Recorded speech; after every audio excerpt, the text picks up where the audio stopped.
Olá, seja muito bem-vindo a mais este vídeo. Eu sou Adolfo Clair e no vídeo de hoje eu quero conversar com vocês acerca de um tema muito interessante. Uma pessoa aqui comentou o seguinte, que eu estou perdido na vida, né? Olha aqui, cara, você está muito perdido, deveria focar apenas em uma licenciatura. Tá, fez história ou letras, invista em uma e se aprimore. Dar aulas no estado ou prefeitura é a coisa mais fácil. Terminei geografia em 2018, segundo ano atribuí 32 aulas, 2018. Fiz minhas especializações na área. Fiz cadastro para a categoria O e no mesmo ano atribuí 24 aulas. No segundo ano atribuí 32 aulas e com um contrato de quase 4 anos. Alunos são espertos. Quando sabem que você sabe e é bom no que faz, eles mudam a postura e te respeitam. Hoje estou na PEI e gosto principalmente do salário de R$ 7.800, que aí descontado vai sair 5.700, alguma coisa assim. Passei no concurso da VUNESP e aguardo ser efetivada logo. Bom, um conselho para você. Postura é tudo. É assim, falar que eu estou perdido é fácil. Eu estou perdido com essa atribuição de aula, com essa lidar com toda essa burocracia que é para dar aula no estado. Isso assim, isso é fato. Mas nas minhas formações não. O que acontece? Eu nunca tive a intenção de ser professor de língua inglesa, não tenho essa intenção. Só que, por exemplo, dependendo da prova que eu vou prestar, isso um leque para dar aula. Eu fui manifestar interesse em aulas aqui na minha região e assim, para aulas de história tá muito concorrido. Para letra, para inglês, concorrido. Para filosofia, concorrido. Para sociologia, tá concorrido. Então, atribuir aula não é mais como era em 2018, 2019, né? Então tá muito, mas muito concorrido mesmo, tá? Então assim, e uma coisa que eu observei, que eu fui olhar também, meus concorrentes, eu observo quem está no campo, pessoas com 3, 4 licenciaturas. Então, por exemplo, a pessoa ela é professor de matemática, professor de história, professor de artes, professor de história, professor de geografia, professor de história. Tem muitos professores com dupla, tripla formação, licenciatura. Então, esse papo de você focar em uma área só não é a tendência. Por que não é a tendência? Porque, por exemplo, eu estou em uma escola, eu sou professor de história. Entrei na escola como professor de história, eu pego lá 20 aulas. Só que se eu tiver uma formação em inglês, eu consigo dar aula de história na parte da manhã e quem sabe pegar aula de inglês à tarde. Pode acontecer. Porque eu fui fazer a comparação de aulas ofertadas para a categoria O.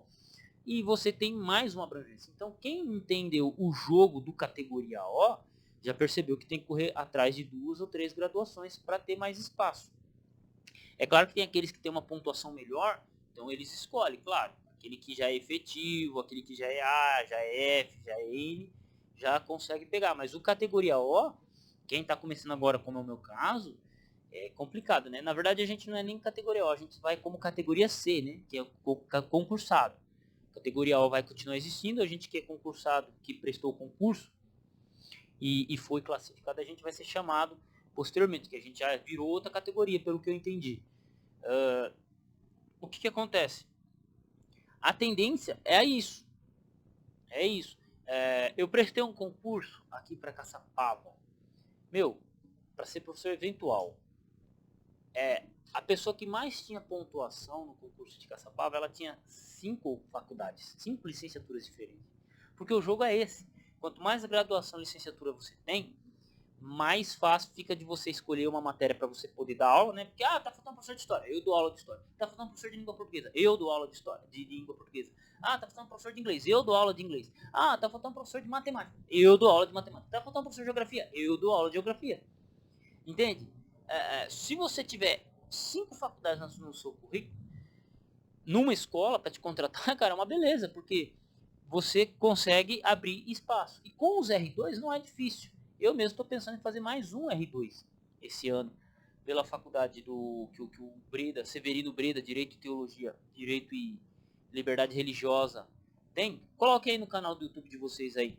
Depois, Severino Breda, Direito e Teologia. Ele representa uma faculdade que eu estou terminando minha faculdade de letras. Já terminei basicamente, né? Falta só uma matéria para concluir o curso.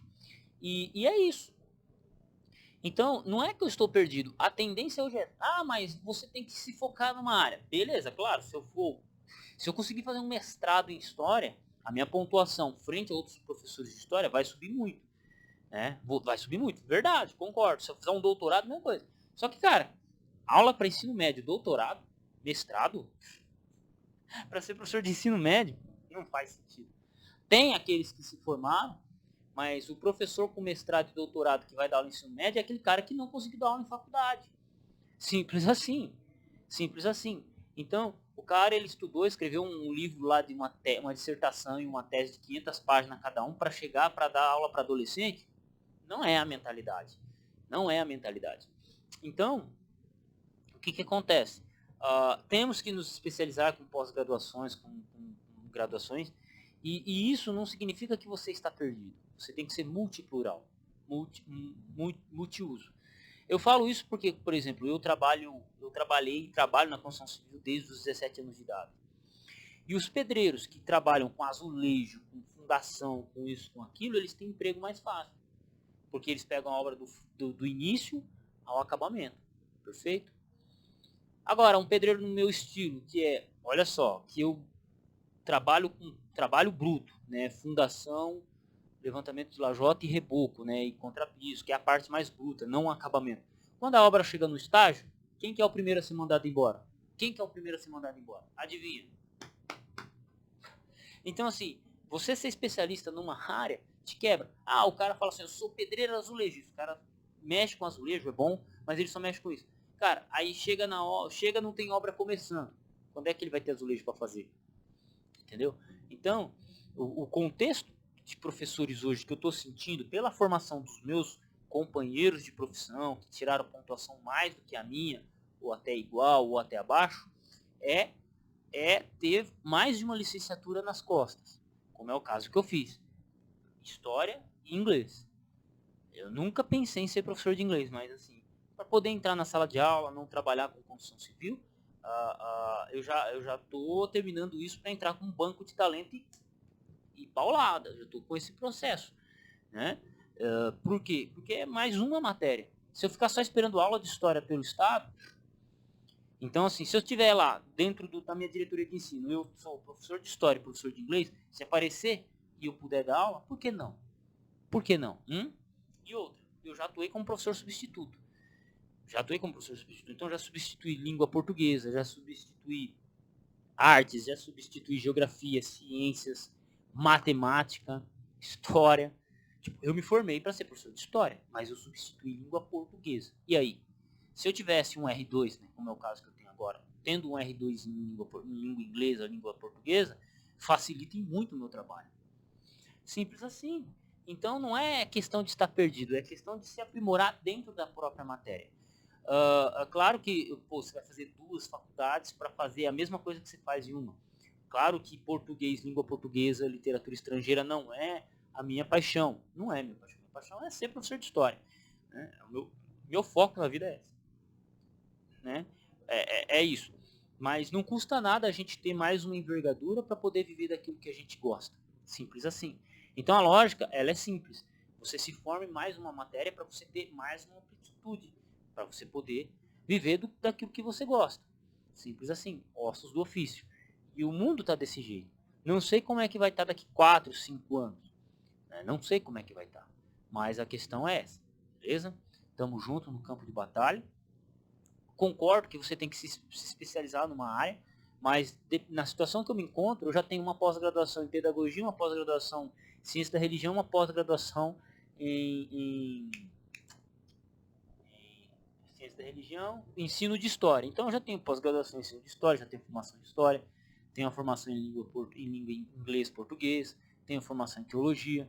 Formação a gente já tem, especialização também. Então eu não estou parando só na licenciatura, também estou avançando para a gente se aprimorar cada vez mais e poder viver daquilo que a gente se propôs há alguns anos atrás, que é dar aulas, que é ensinar, é passar para a próxima geração o bastão dos problemas que a gente tem para resolver. E ser talvez aquilo que um professor quer não é ganhar dinheiro. O professor ele quer ser aquele cara que ilumina a mente dos jovens, que que leva eles a aprenderem. Não tem nada mais fascinante do que você ver um cara entendendo alguma coisa. Eu falo isso por experiência própria, porque eu já vi nego chorar ao aprender a ler um versículo da Bíblia em grego. Eu sei, eu já passei por isso, eu passo para os caras me agradecer. Pessoa que estava com dúvida nisso, naquilo, e a gente ajudar. Mesma coisa em história, você chegar e explicar um negócio, é muito da hora, é muito da hora. Então assim, nada como essa profissão, entende? E só que nós que estamos entrando nesse mundo, você acaba vendo que você tem que atuar em outras áreas. Por exemplo, eu não tenho problema nenhum em atuar na área de filosofia. Fui ver a grade curricular, como é que está a concorrência esse ano de filosofia. Tá bom, dá pra ter um R2 em filosofia, sociologia. Então, são matérias muito ligadas com história, língua portuguesa, literatura e econômica, estão tudo ligado. Então dá pra você linkar tudo e se manter atualizado. Simples assim. Então tamo junto no campo de batalha. Se você gostou desse vídeo, curte, compartilha, deixa seu comentário, eu quero saber, tá? Para mim isso é muito importante. E um pedido extremamente interessante é, na descrição desse vídeo aqui você encontra o meu Pix. Só fazer sua doação e tamo junto. E compartilhe nos grupos, tá? Deixe seu comentário, eu quero saber a opinião de vocês. Um abraço e fui.